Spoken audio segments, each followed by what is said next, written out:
The air in the shipyard tastes of salt and fear. It's a thick, cloying mixture that coats your tongue, a blend of sea spray, wet pine, and the damp wool of your coat. Every creak of the half-finished frigate behind you sounds like a snapping bone. Every distant slap of water against the pilings like a whisper of warning. Moonlight, thin and sickly pale, only serves to deepen the shadows, turning familiar stacks of lumber into monstrous lurking shapes. And in those shadows, a different kind of war is being fought. Not with cannons and muskets, but with whispered secrets and coded messages. A quiet battle between a humble shipyard sentry and a celebrated founding father who believes your silence is a price worth paying for his vision of freedom. History remembers the grand battles and the famous names, but it's often in these quiet, desperate moments that the true character of an era is forged. Or broken. You probably won't survive this, but let's see how you handle it. So hey there, tonight, we're going to delve deep into the shadows of 1776, a year that shaped a nation. And before we go any further into the dark, if you find a little bit of comfort in these late-night stories, maybe take a moment to gently tap the like button and subscribe, but only if you genuinely enjoy what I do here. It means the world. I'd love to see where you're all listening from tonight, and what time it is in your corner of the world. Now, find a comfortable spot, maybe dim the lights, turn on a fan for that soft background hum, and let's ease into tonight's journey together. You stand guard, the moon a pale witness to your silent vigil. The rhythmic creak of the shipyard's timbers mixes with the distant murmurs of the occupied town. Your name is Nancy Hart, and tonight, you are the only thing that stands between this small town, your family, and potential disaster. The cold seeps through your worn woolen coat, a damp, persistent chill that has little to do with the late autumn air rolling off the water. It's the cold of dread. It lives in the marrow of your bones now, a constant companion since the transport ships appeared in the harbor, their bellies full of red-coated soldiers and their grim blue-coated Hessian allies.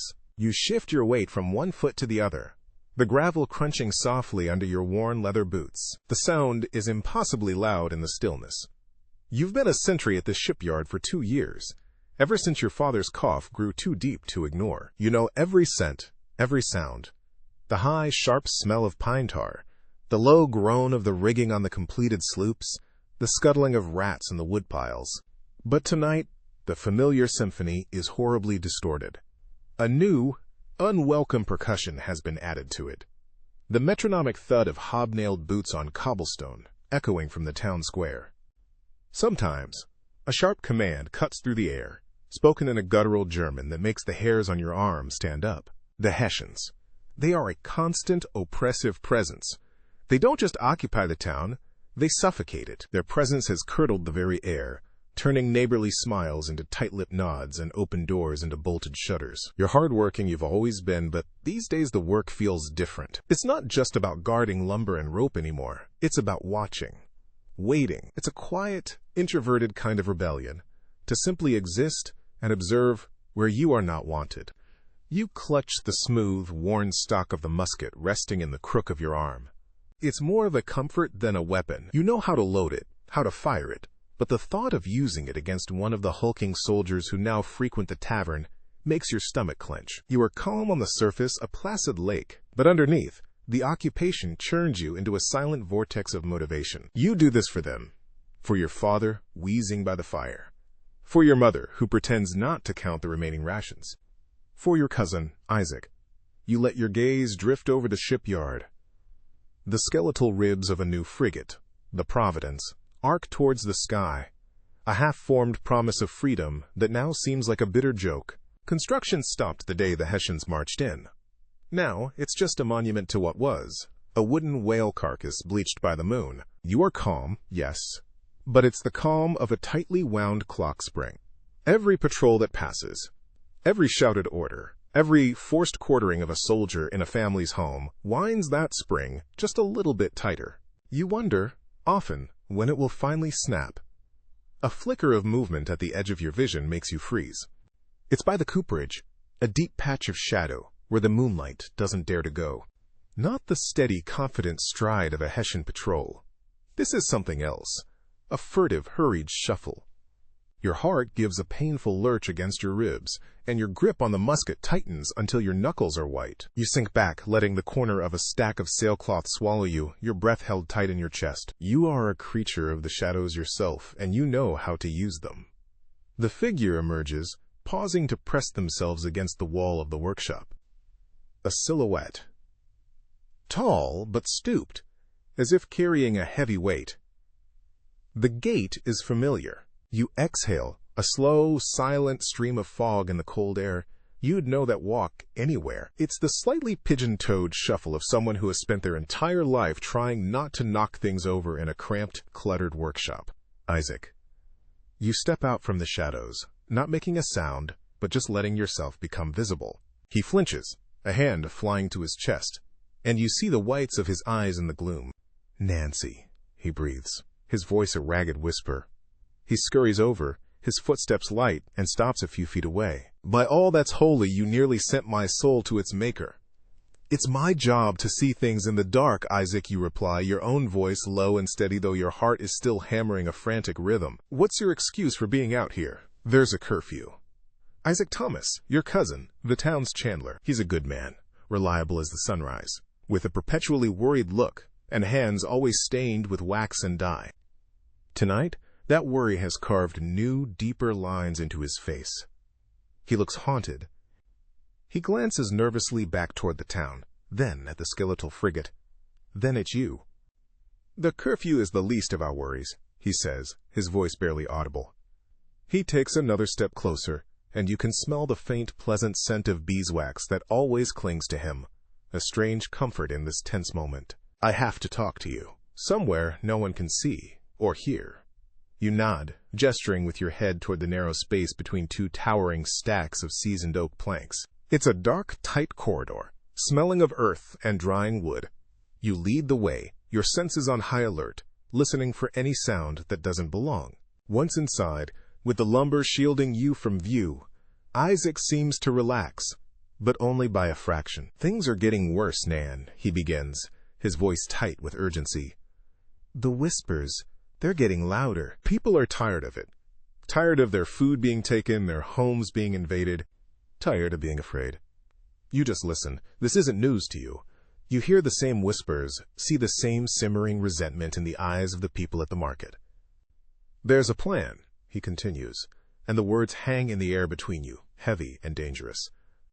The way to fight back. Not with this. He gestures vaguely at your musket. Something smarter. Something that hits them where they live. You wait, your expression unreadable. Your introverted nature has always made people underestimate you. They see your silence and mistake it for simplicity, your calm for indifference. You know Isaac thinks of you as his quiet, steady cousin, someone to protect. He doesn't see the gears turning constantly behind your eyes. There's supply lines, he says, leaning in so close you can feel the warmth of his breath. The Hessians are expecting a shipment of winter uniforms and payroll. A barge, coming up the river in 3 nights. If that barge doesn't arrive, their morale will plummet. It would be chaos for them. Quote, and how does a chandler propose to stop a military barge, you ask, your tone even, betraying none of the cold dread snaking its way up your spine? This is where his reliability shines. Isaac is a craftsman, a man of details and quiet processes. Through information, he says, we have a man on the inside. At the garrison downstream, he's passing messages, but it's too risky to send them by courier. They're searching everyone. He reaches into his coat and pulls out a simple tallow candle. It looks like 100 others he's made. The messages are coded. In the wicks, a certain number of knots, a certain color of thread woven in. They look like imperfections, but they're letters, words. We've been passing them for weeks. He's showing you not just a plan, but a secret world operating right under the noses of the occupiers. A world of brave, foolish people. The final message needs to get to the rivermen by tomorrow night, he says. The one that tells them the exact time the barge is scheduled to pass Miller's Creek, that's the spot for the ambush. He looks at you, his eyes pleading. The usual drop is compromised. A patrol is stationed there now. But they don't patrol the shipyard at the changing of the guard. There's a window, a tiny one. I need you to make the drop, Nancy. The world seems to shrink down to the small, flickering space between you and your cousin. The risk is immense. If you're caught, it's not a fine or a scolding, it's a noose. For you, for him, for everyone involved. And then he delivers the final, crushing weight. Cornelius Baker is organizing it. Cornelius Baker, the name lands like a stone in your gut. A founding father, they called him. A wealthy merchant before the war, now a fiery orator, and a leading figure in the local committee of safety. He's brave, no one denies it, but he's also a perfectionist. A man who sees people as pieces on a chessboard. He sees you as a pawn, and a flimsy one at that.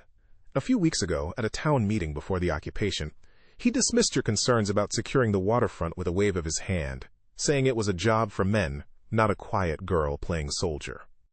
He doesn't trust you, Isaac admits, unable to meet your gaze. He thinks you're too timid. He says you'll break if a Hessian so much as looks at you sideways. He wanted someone else, but you're the only one on watch tomorrow night. I told him he was wrong. I told him you were the most reliable person I know. So that's it. This isn't just about a barge or a rebellion. It's a test. A crucible designed by a man who has already judged you and found you wanting. Your silence, your calm, your introversion, all seen as weakness. Your motivation, that silent, churning force inside you, flares hot. It's one thing to be afraid. It's another to be told you are fear itself. Isaac holds out the candle. It's small, unassuming, yet it feels as heavy as a cannonball. The fate of the plan, of the men waiting at Miller's Creek, of your cousin, all rests in your hand. In your own pride, a small, stubborn thing you rarely acknowledge, is on the line. You look past him, through the gap in the lumber, at the pale moon hanging in the inky sky. The shipyard is quiet again, the distant sounds of the town a mere murmur. It's just you, the cold, and the weight of the choice. The creak of the half-finished Providence sounds less like a bone snapping now, and more like a long, slow inhalation, as if the very ship is holding its breath, waiting for your answer. Your fingers, numb with cold, close around the candle. It's surprisingly heavy, a solid cylinder of tallow and secrets. The warmth of Isaac's hand brushes against yours for a fleeting moment, a spark of shared humanity in the oppressive dark. You give a single sharp nod. The decision is made, not in a rush of bravado, but in the quiet, resolute way you do everything. Baker's disdain is a burr under your saddle, an irritation that focuses your mind. You will not be the weak link he imagines you to be. Be careful, Nan, Isaac whispers, his relief palpable. He squeezes your shoulder, a rare gesture of affection from him, then melts back into the shadows of the cooperage, his worried shuffle fading into the ambient creaks of the shipyard. You are alone again, the silence rushing back in to fill the space he occupied. You slide the candle into the deep pocket of your coat, the waxy cylinder a cold weight against your thigh. For a long moment, you just stand there, letting the reality of the situation settle over you. You are now a conspirator, a link in a chain of rebellion. The thought doesn't thrill you. It terrifies you. But the fear is a whetstone, sharpening the edges of your perception. You are motivated, not by grand ideals spoken from a podium, but by the coarse feel of this woolen coat, the memory of your father's rattling breath, and the thought of Isaac's trusting face. Your watch continues. You walk your prescribed route, your boots crunching a steady rhythm on the gravel. But you are no longer just a sentry. Every shadow seems deeper, every sound more significant. You are seeing the world through a new lens, one clouded with danger.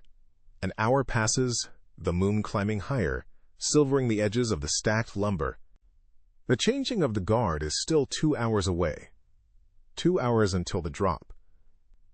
You find a sheltered spot, a nook behind a stack of barrels reeking of fish oil, and pull the candle from your pocket. The moonlight is too revealing out here, so you risk a sliver of light from your hooded lantern, shielding it with your body. In the small, warm glow, the candle looks innocent, just one of Isaac's everyday creations. He said the message was in the wick. You pull the wick out a little further with your fingertips, your touch delicate. You see them immediately, the tiny knots he mentioned. You begin to count. He said the message was the time. Just a few numbers. But as you trace the threads, your brow furrows. There's something else here. A single thin crimson thread woven expertly alongside the main wick. It's almost invisible, meant to be overlooked.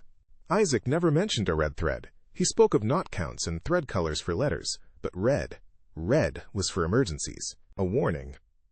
He had a system for it. You remember him explaining it once, long ago, when he was first experimenting with the idea. Red meant compromised. Red meant abort. But this isn't the fat, obvious warning thread he described. This is thin as a spider's silk, hidden, woven with intent to be missed by a casual glance. Your heart begins to thud a slow, heavy drumbeat against your ribs. Why would a message meant to trigger an ambush contain a hidden signal to abort? It makes no sense. Unless the message itself is a lie. Unless the person reading it is not the intended recipient.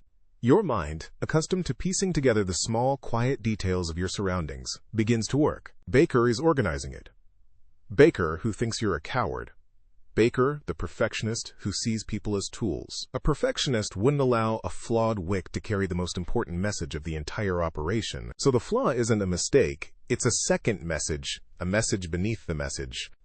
What if the ambush isn't for the Hessians? The cold that grips you now has nothing to do with the night air. It's the icy realization of a terrible truth. The rivermen, the local patriots, all gathered at Miller's Creek, waiting for a barge. What if Baker's plan isn't to stop the barge, but to lead the Hessians directly to the ambush party? To wipe out the town's most passionate rebels in one fell swoop, under the guise of a failed operation.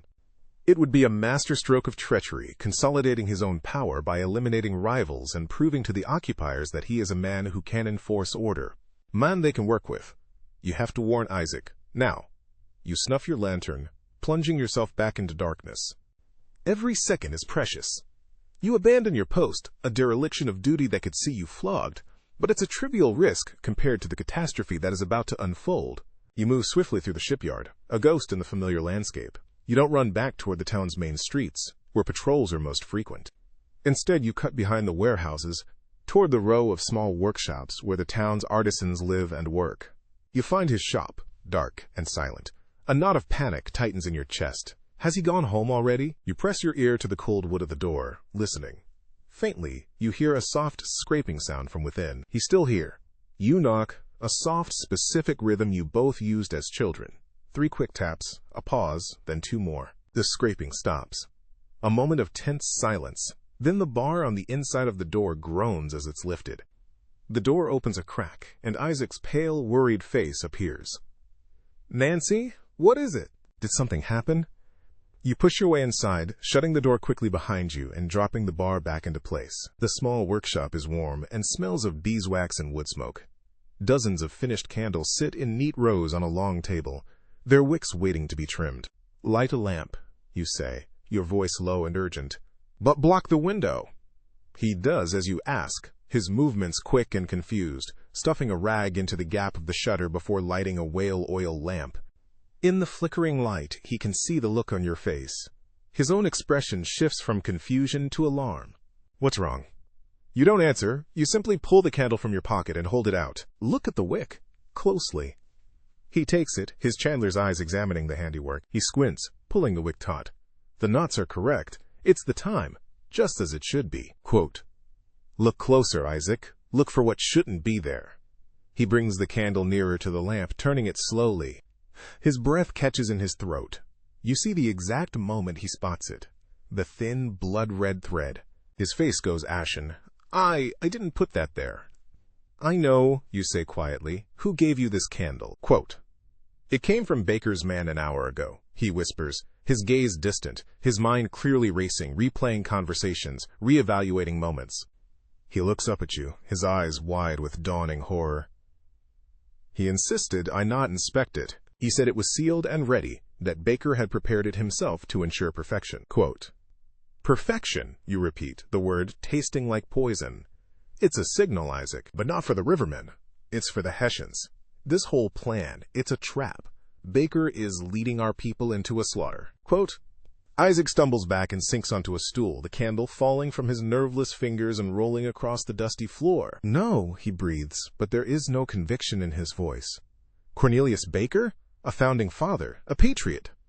A man who wants to control this rebellion, not win it," you counter, your voice firm. "He gets rid of the most zealous patriots, the ones he can't control, and he earns the trust of the Hessian commanders." He plays both sides.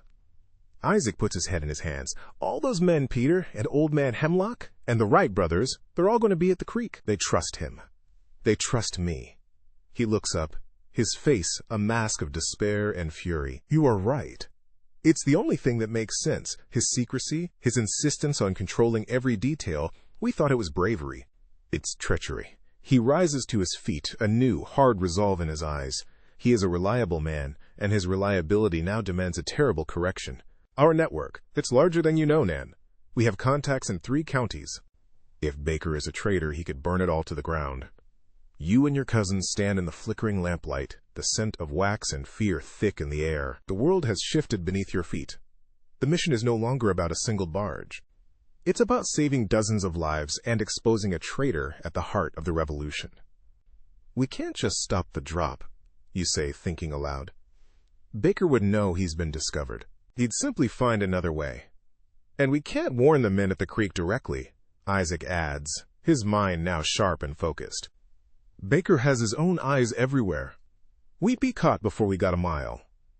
A new plan begins to form in your mind, born of desperation and the quiet logic that has always been your shield.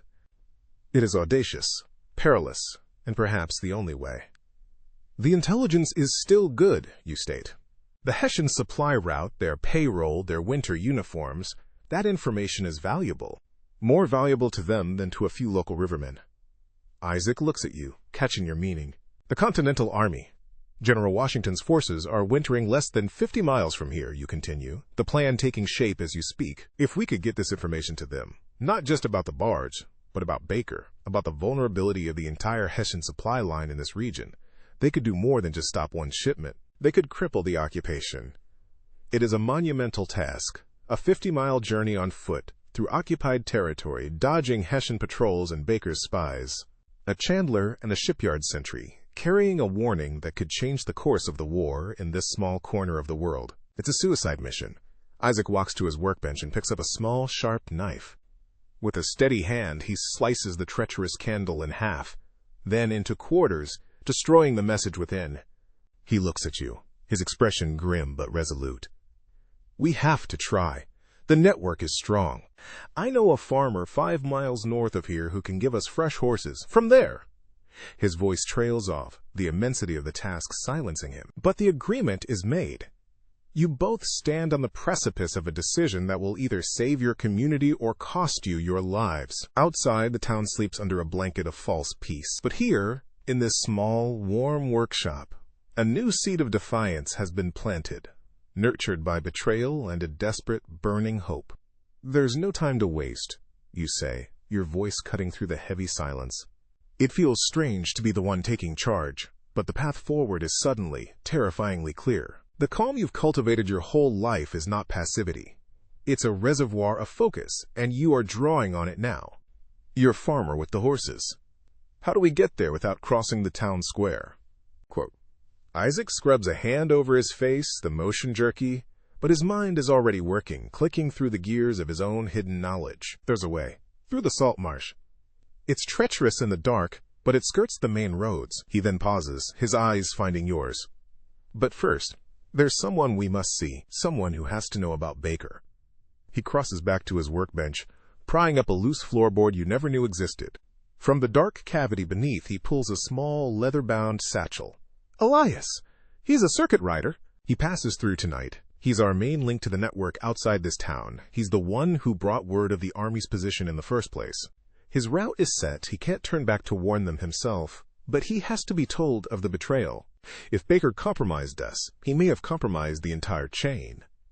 Where do we find him, you ask? The old Quaker meeting house, by the North Cemetery. He rests his horse there. He should be there within the hour. Isaac slings the satchel over his shoulder. We have to go, now. You nod, your hand instinctively going to the heavy candle in your coat pocket, a useless lump of tallow you haven't discarded. You pull it out and toss it into the embers of Isaac's small hearth. It sputters and begins to melt, the treacherous red thread curling like a dying snake as the wax turns to liquid. Destroying the evidence, it's a start. Leaving the warm, familiar scent of the workshop feels like stepping off a cliff. The night air bites at your exposed skin. The town is a maze of ink-black alleys and moon-washed cobblestones. Every shuttered window looks like a watching eye. The distant, rhythmic tramp of a patrol is a constant, looming threat. You lead the way, not because you are braver, but because this is your world. For 2 years, you have walked these paths in the dark. You know which gates have rusty hinges, which gravel patches are the loudest, and which shadows are deep enough to swallow a person whole. You move along the waterfront, keeping the skeletal masts of the fishing fleet between you and the main street. The air is thick with the smell of low tide, brine, and decay. Isaac follows close behind, his breath a puff of white fog at your shoulder. You are a pair of ghosts, haunting the edges of your own town. You pass the cooperage, the sail loft, the rope walk, places of honest labor now silent and tense under the occupation. You see the faint glow of a pipe in a darkened doorway, and you both freeze, pressing into the recesses of a wall until the figure moves on. It's just an old fisherman, defying the curfew for a moment of peace, but the fear is a physical thing, a tightening in your throat. The Quaker meeting house stands stark and pale against a line of dark cypress trees, its simple, unadorned frame a monument to a quieter faith. The attached cemetery is a field of crooked stones, their inscriptions worn away by sea salt and time. It's a place of the dead, and tonight, it feels like the safest place in town. A horse, a sturdy-looking roan, is tethered in the shadow of the building, cropping patiently at a patch of weeds. A man detaches himself from the deeper shadows of the porch as you approach. He's lean and wiry, dressed in the simple, dark clothes of a traveling preacher. But his eyes are sharp and miss nothing. "Thomas," the man says, his voice a low baritone, "you are late, and you bring company." His gaze settles on you, assessing, cautious. "This is my cousin Nancy Hart," Isaac says quickly, his voice still a whisper. "Elias, we have a problem, a terrible one." You don't wait for Isaac to explain. Time is a luxury you don't have. You step forward, meeting the courier's wary gaze. "Cornelius Baker is a traitor," you say, the words falling flat and heavy in the cold air. "His plan to ambush the Hessian barge is a trap. He's using a coded message to lead our own people into a slaughter at Miller's Creek." Quote, Elias's face, etched with the lines of long roads and hard weather, shows no shock, only a deep, weary stillness. He listens, his eyes fixed on yours as you and Isaac quickly relay everything. The candle, the hidden red thread, the perfectionism that disguised the treachery, the goal of eliminating rivals and consolidating power.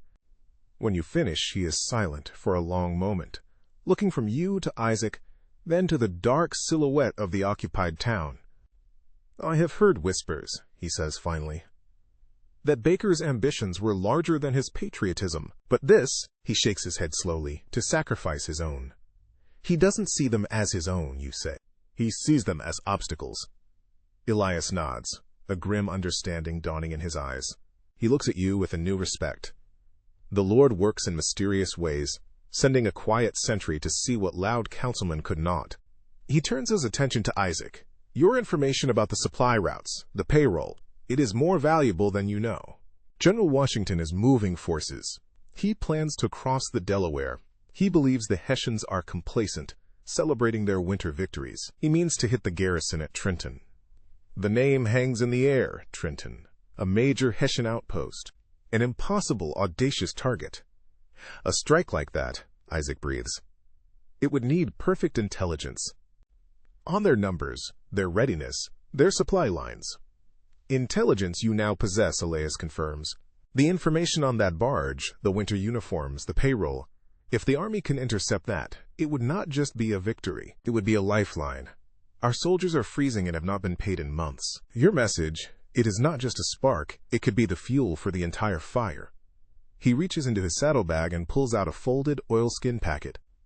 "I cannot take you. My route leads south, and I must ride now to warn the network about Baker. But I can tell you the way. The army is encamped near McConkey's Ferry. This packet has a map. You will ask for a Colonel Glover.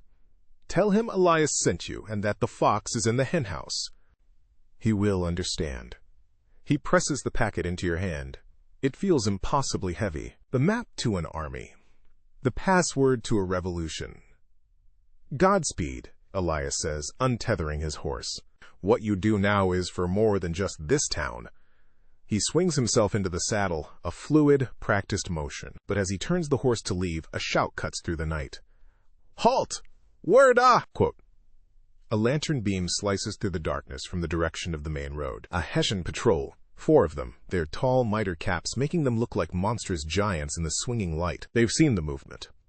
Elias doesn't hesitate. He digs his heels into the roan's flanks, not away from the patrol, but parallel to them, down the cemetery lane. Go, he yells back at you. To the shipyard. Use the hull. It's a deliberate sacrifice. He draws their fire, their attention, their pursuit.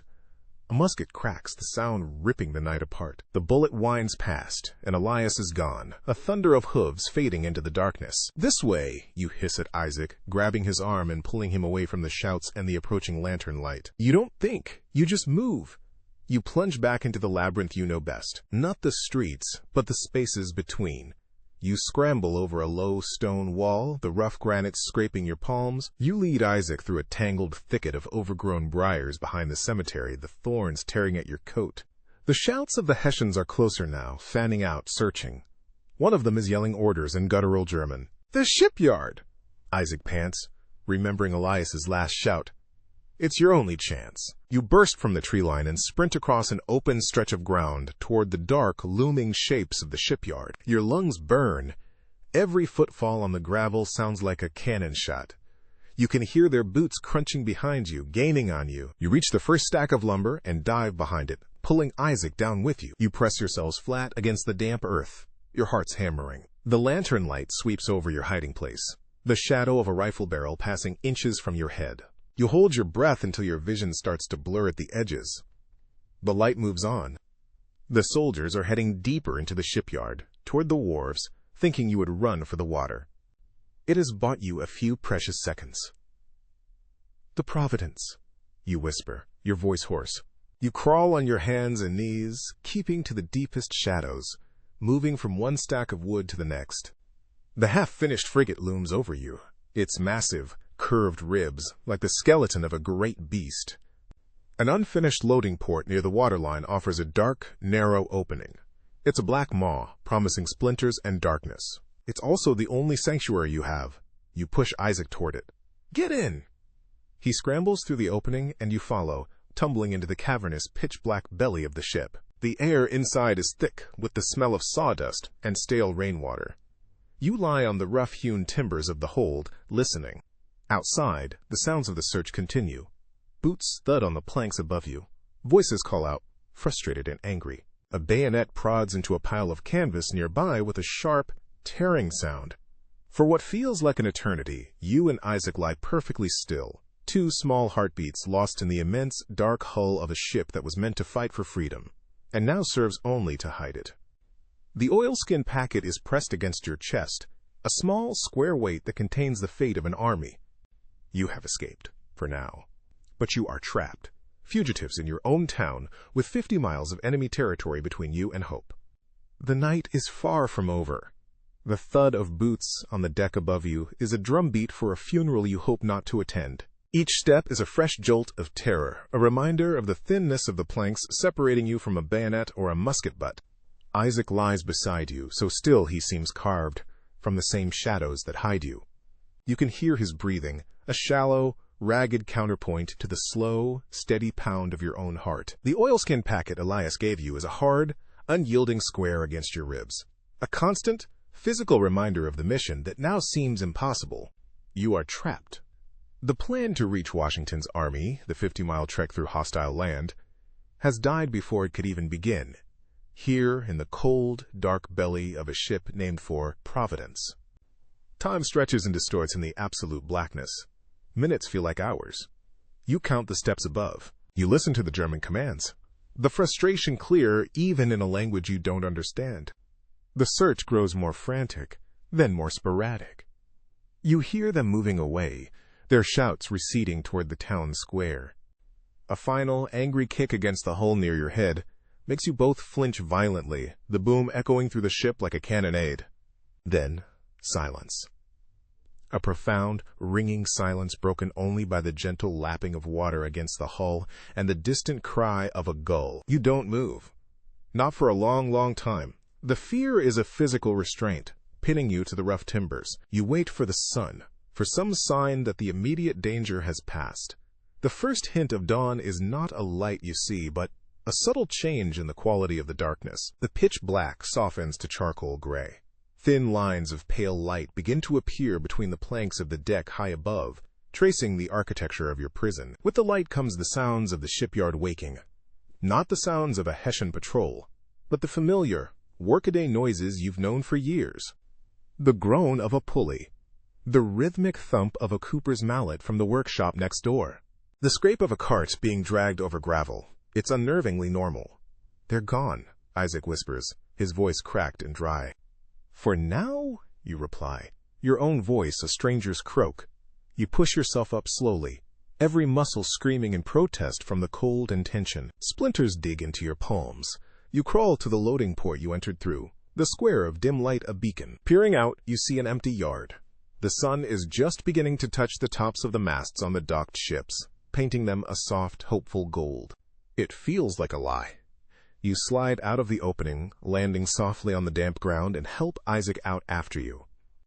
You both stand there, blinking in the new light, two wraiths, covered in sawdust and grime. The air, crisp and cold, feels like a gift. But the tension hasn't left. You are still fugitives. Every shadow could hold a soldier. Every open space a threat. "What now, Nan?" Isaac asks, looking at you. Sometime during the night, the leadership has shifted from him to you. He sees the calm in your eyes, mistaking it for a lack of fear when it is merely a cage you have built around it. "We find out what happened," you say. "Elias. He drew them away. We need to know if he made it clear. We need to know if the trap at Miller's Creek was sprung. Your first thought is your father, to see if he's safe, if the search reached your small home. But that is too risky. Your home will be watched. Instead, you move cautiously toward the rope walk, a long, low building where old Jedediah Morris spends his days twisting hemp into stout lines for the ships. He is a man of few words and deep loyalties. If anyone knows the town's pulse, it is him. You slip in through the side door, the familiar smell of tar and hemp enveloping you. Jedediah is there, his back to you, his gnarled hands expertly feeding fibers into his machine. He doesn't turn. "Figured you two would be hiding in the hull," he says, his voice a low rumble. "Smartest place to be last night." You and Isaac exchange a look of astonishment. "You knew?" Isaac asks. "Heard the whole commotion?" Jedediah continues, still not turning. He gives the wheel a slow, steady crank. "Heard the preacher ride like the devil was on his tail. Heard the Hessians make a mess of my good friend Baker's prize-winning rose bushes looking for you." There's a grim satisfaction in his tone. "Baker?" you ask, stepping closer. "What about Baker?" Quote, Now he stops. He turns, and his weathered face is split by a wide, toothless grin. It's the first genuine smile you've seen in months. "Oh, the founding father," he says, spitting a stream of tobacco juice into a nearby bucket. He's currently a guest of the Committee of Safety, in the stocks, down in the square, awaiting a more permanent residence in the jail. The relief is so sudden and so absolute that your knees feel weak. You grab onto a workbench to steady yourself. "What happened? The creek?" "That preacher of yours, Elias, he's faster than rumor," Jedediah explains. "He got word to the Rivermen Scout before the main party even set out. Told them everything. About the trap. About the red thread." He chuckles, a dry, rattling sound. "So our boys, they set a trap of their own." Quote, he tells the story with a storyteller's relish. The Rivermen didn't just stay home. They gathered, not at the creek, but in town. Just before dawn, they went directly to the houses of the other members of the Committee of Safety, waking them, showing them the proof Elias had described. Then, as a group, they marched to Cornelius Baker's stately home. They found him in his study, Jedediah says, his eyes glinting. "With a Hessian captain. Drinking your health, I imagine." Baker tried to bluster his way out of it, of course. Called them fools, traitors to the cause. Said they were ruining a brilliant operation. Jedediah leans in conspiratorially. But one of the Wright brothers, the young one, Thomas, he'd been suspicious of Baker for weeks. He'd managed to get his hands on another of Baker's special candles. When they broke it open in front of everyone, there it was. Same as yours, the little red snake in the wick. The Hessian captain, realizing the game was up, made a quiet exit. He had no interest in being part of a local political squabble, especially one that had failed so spectacularly. He left Baker to his fate. The committee, his own committee, declared him a traitor on the spot. They marched him to the square just as the sun was coming up, Jedediah finishes. The whole town saw it. You have to see it for yourself. You thank Jedediah and hurry out, Isaac, at your heels. As you get closer to the town center, you notice the change. It's not loud. It's a quiet, seismic shift in the atmosphere. Shutters that have been bolted for weeks are thrown open, letting in the morning light. Neighbors are talking over their fences, not in furtive whispers, but in low, earnest voices. The oppressive blanket of fear has been punctured, and hope is filtering through. You reach the edge of the square and stop. It's just as Jedediah said. There, in the center of the square, is Cornelius Baker. He's locked in the stocks, his head and hands held fast by the heavy wooden beams. His fine waistcoat is stained with mud, his powdered wig is askew, and his face is a mask of apoplectic fury. A crowd of townspeople stands at a respectful distance, watching. They are not jeering or throwing rotten vegetables. They are simply bearing witness. Their presence is a silent, collective judgment. A few Hessian soldiers stand guard nearby, but they look uneasy, out of place. Their authority was tied to the order Baker helped enforce. Now, with that order broken and their clandestine ally exposed, they are just foreign soldiers in a town that is quietly, but firmly, reclaiming itself.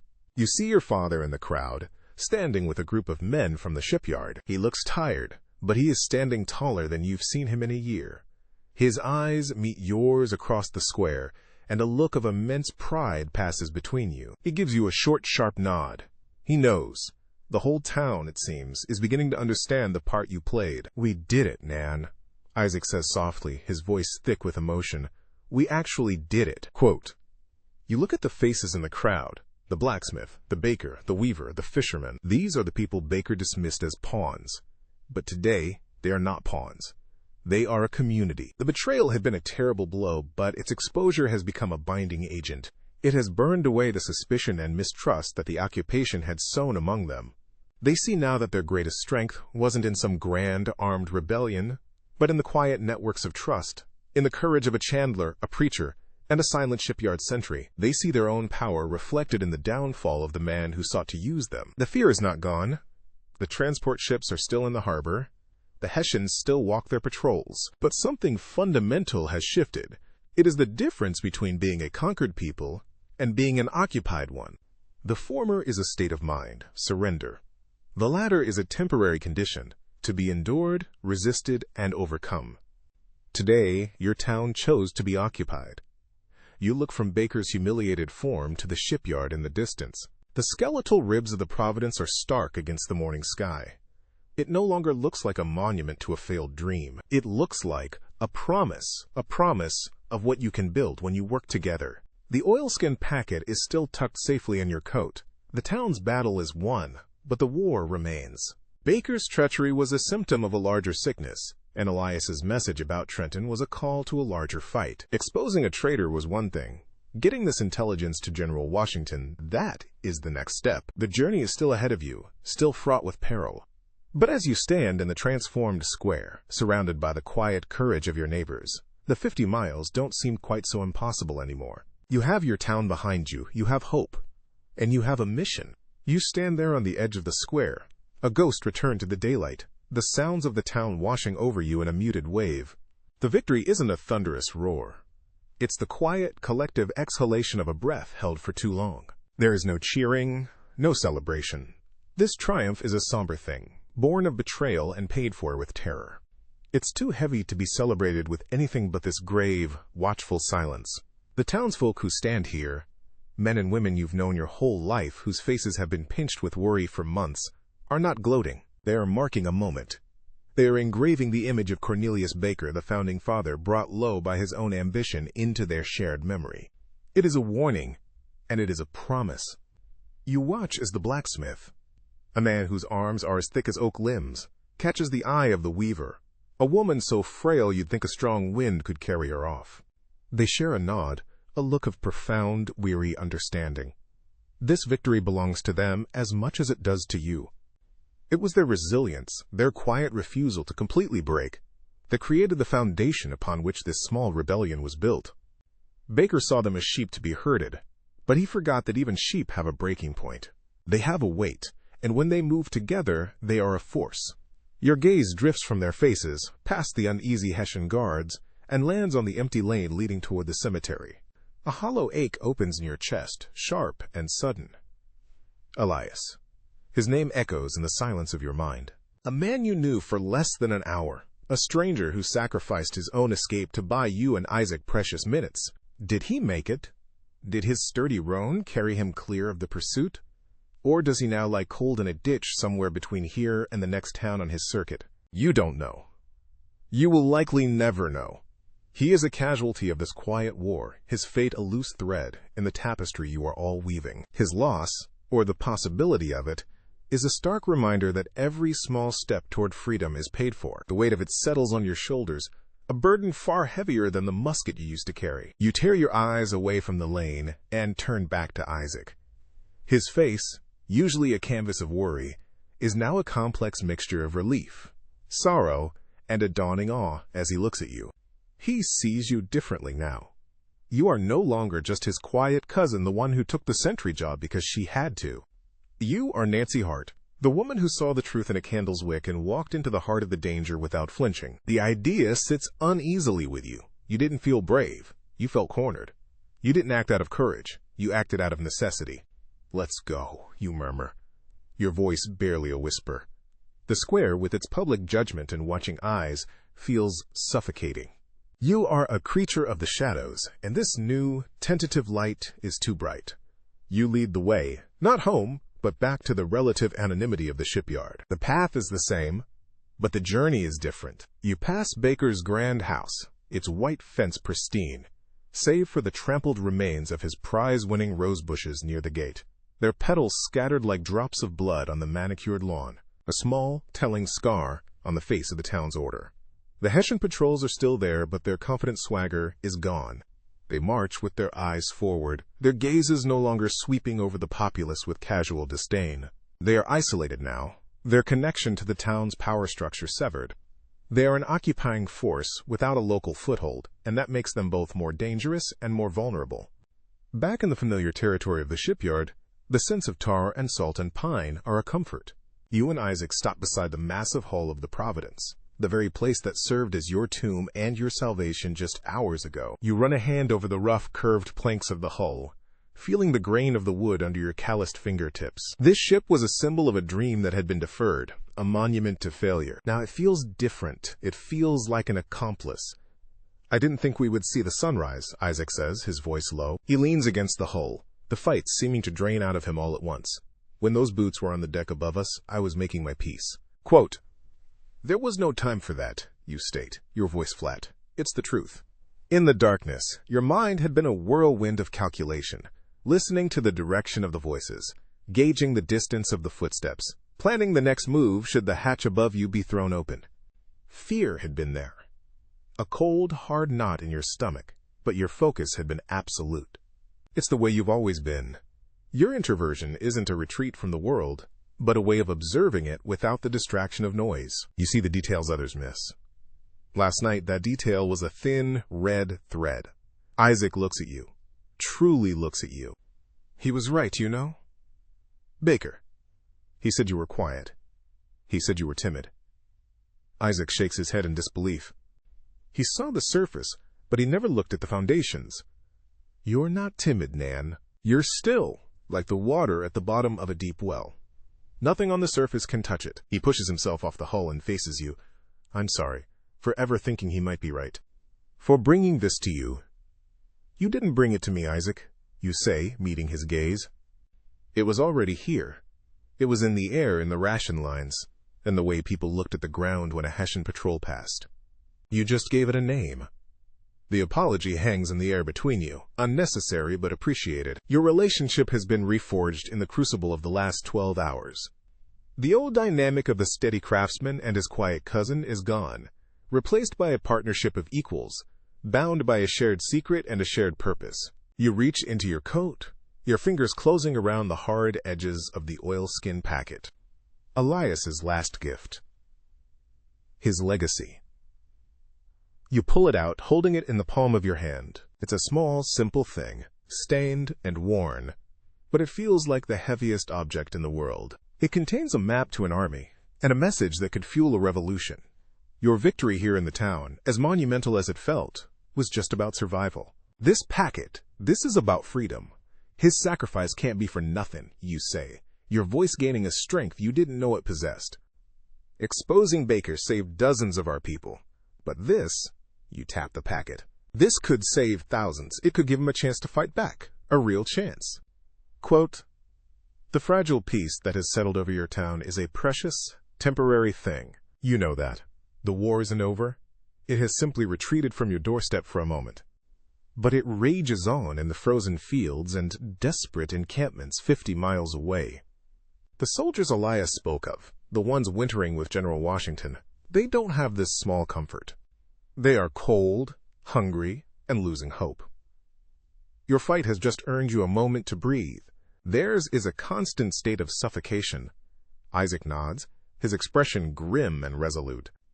The reliable Chandler is back, his moment of weary relief replaced by a craftsman's focus on the task ahead. "McConkey's Ferry," he says, the name now a destination, a goal.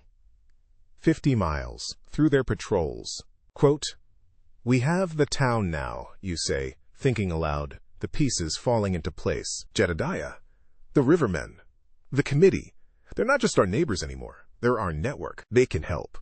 A fishing's boat to get us a few miles up the coast, away from the main roads. A farmer who can hide us during the day. We won't be two people walking alone. We'll be the tip of a spear thrown by the whole town. Quote, "It is a desperate, dangerous gamble, but for the first time, it feels possible." You look up at the skeletal frame of the Providence, its bare ribs reaching for the sky like a prayer. You had thought it a carcass, but now you see it for what it is, a beginning. A thing of immense potential, waiting for the right hands, the right tools, and the collective will to see it finished. Just like the nation it was meant to serve, the work is hard, the cost is high, and the outcome is anything but certain. But standing here, in the cold morning light, with the weight of freedom in your hand, and the quiet strength of your town at your back, you are ready to begin. The journey starts now. The journey starts now, but not with a sprint into the wilderness. It begins with a slow, deliberate walk away from the shipyard and toward the sound of a single, tolling bell. It's not the frantic alarm of a raid, nor the joyful peal of a wedding. It is a slow, somber rhythm, each strike hanging in the crisp autumn air before the next one follows. It is a sound of remembrance. The town, without any official decree, is gathering. You and Isaac follow the sound, joining a quiet stream of people heading toward the North Cemetery. It's the place you fled to only last night, a place of terror and shadows. Now, in the clear light of late afternoon, it feels different, hallowed, sacred. The crooked headstones are no longer just shapes to hide behind. They are markers of lives lived, of a history that stretches back long before any red-coated soldier set foot on these shores. The entire community seems to be there, clustered near the low stone wall where you and Isaac scrambled over in your flight. They are a patchwork of sober colors, their worn Sunday clothes a testament to the gravity of the moment. They stand not in neat rows, but in small, tight groups. Families holding each other close, neighbors resting a hand on a shoulder. Your father is there, his wheezing cough quieter today. He catches your eye and gives a slow, proud nod, a look that says more than 1,000 words of praise ever could. He is seeing not just his daughter, but a woman he did not know he had raised. There is no pulpit, no official clergyman leading the service. The town's pastor fled weeks ago, his loyalties more flexible than his faith. Instead, old Jedediah Morris steps forward, his gnarled hands twisting his shapeless hat instead of hemp rope. He stands beside the dark, churned earth where Elias's horse tore up the ground in its desperate flight. "We're not here to celebrate," Jedediah's voice rumbles, low and steady, carrying across the silent crowd. "Victory's a fine thing, but it ain't what this is. This is a reckoning, a marking of the price." He pauses, his gaze sweeping over the faces before him, lingering on the wives of the rivermen, on the sons of the farmers who were almost led into a trap. "We stand here today because some people paid that price for us," he continues.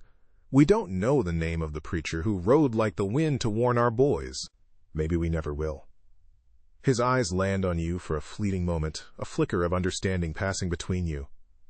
He knows, as you do, that the true cost is often tallied in anonymity. He was a stranger. But he was our brother. What he did for all of us.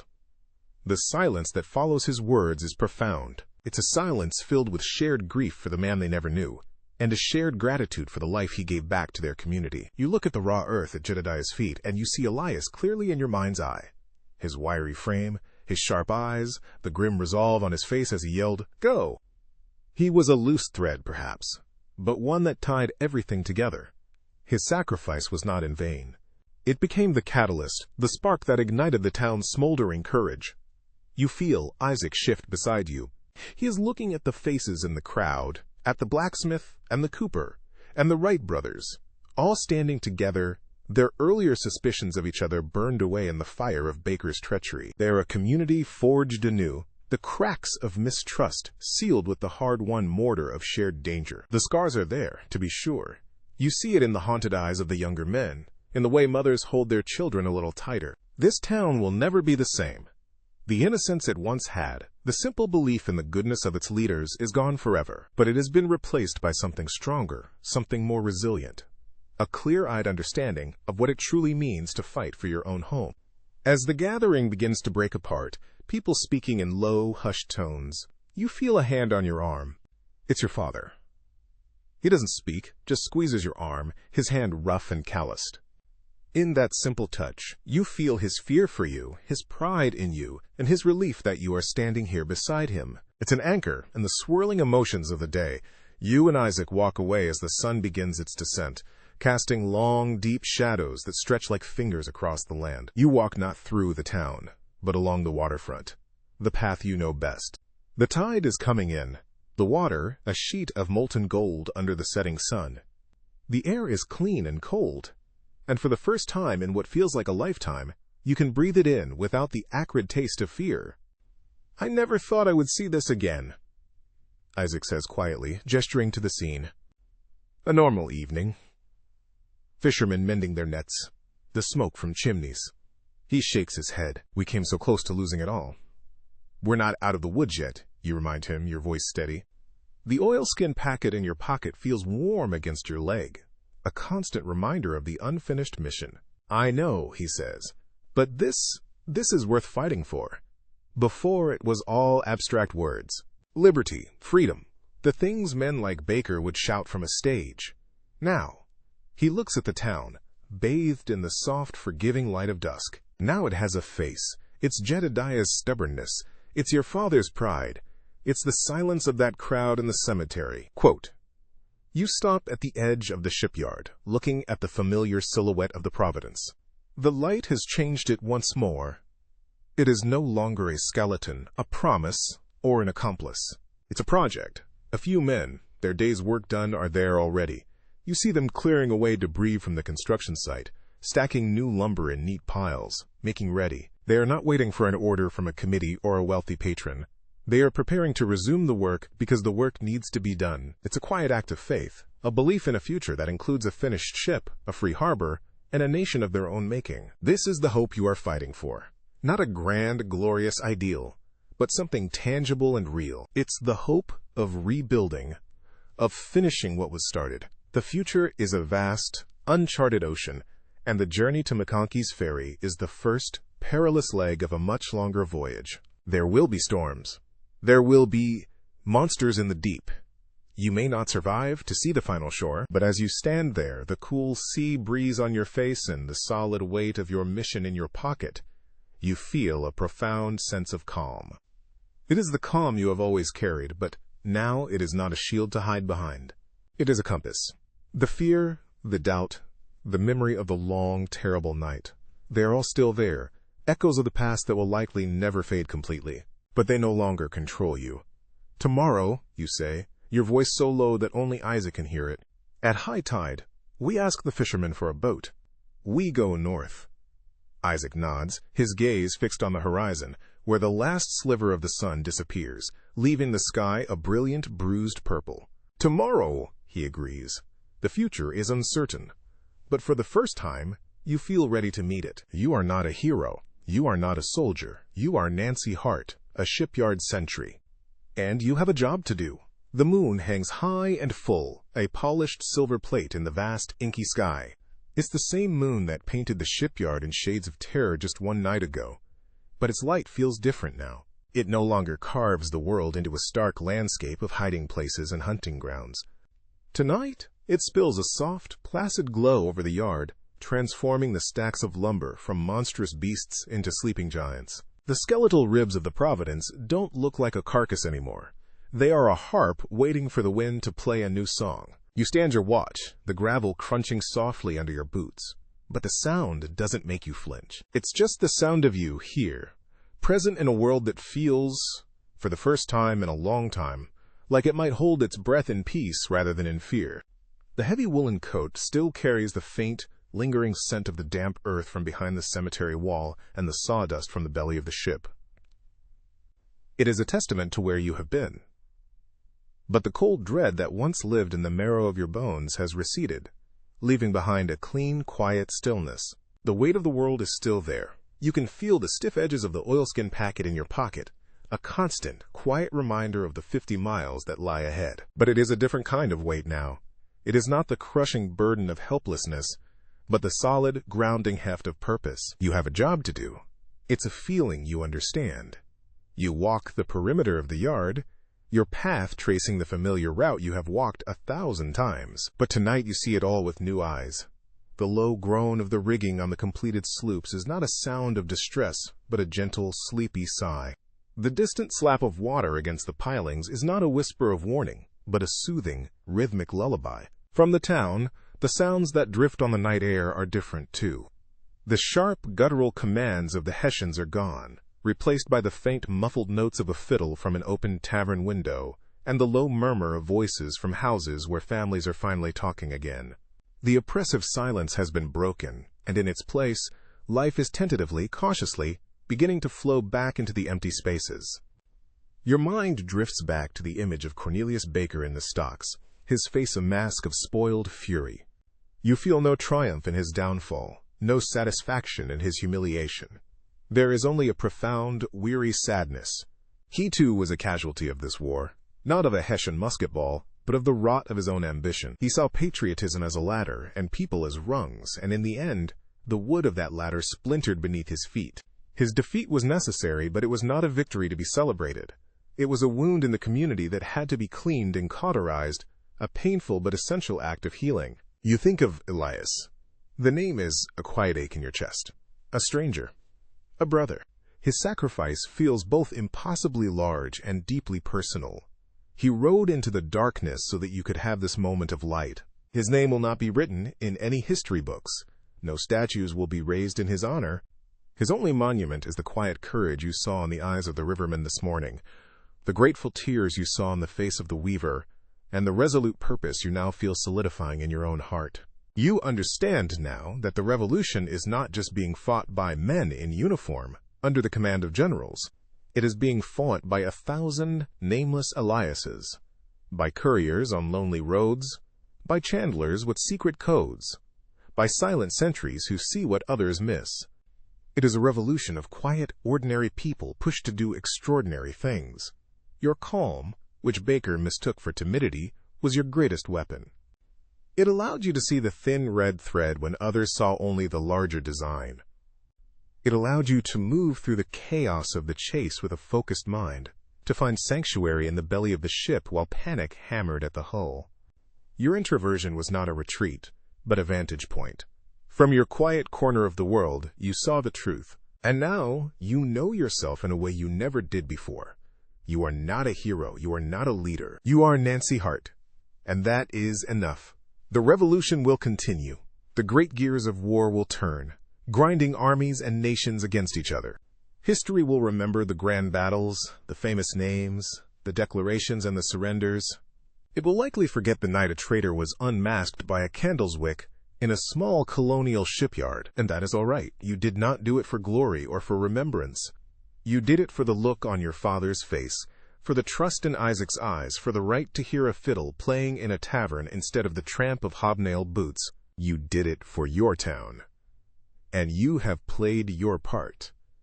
This small, crucial piece of the larger puzzle is now in its place. The night air is pure and calm. You tip your head back and look at the stars, a spill of diamond dust across the black velvet of the sky. They are sharp and clear, no longer hidden by the fog of fear. For months, you have lived under a low, oppressive ceiling of dread. Tonight, the sky feels vast and full of possibility. The scent on the wind has changed. The familiar smell of salt from the sea is still there, but it is no longer mingled with the metallic tang of fear. It is clean, crisp, and carries with it something new, something you can't quite name but can feel in your lungs with every breath. It is the scent of freedom, a fragile, hard-won, and precious thing. You lean against the cool, solid hull of the Providence, a silent accomplice in your survival. The journey to McConkey's Ferry awaits you at dawn. It will be dangerous, it will be difficult, but tonight you do not dwell on the perils of tomorrow. Tonight is for the quiet reflection of today. You have faced the deepest shadows of this year, this pivotal, world-changing year of 1776. You have walked through the heart of the darkness, and you have emerged, not unscathed, but unbroken. You have emerged stronger. Rest now, you have earned it. The shipyard is quiet, the town is breathing easy, and the moon stands a silent, peaceful guard in your place. Let the gentle lapping of the water soothe you. Let the soft murmur of the wind in the rigging be your lullaby. The long night is over. Good night, Nancy Hart.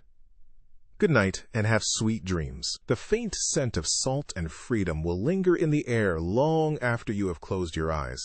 Sleep now, sleep.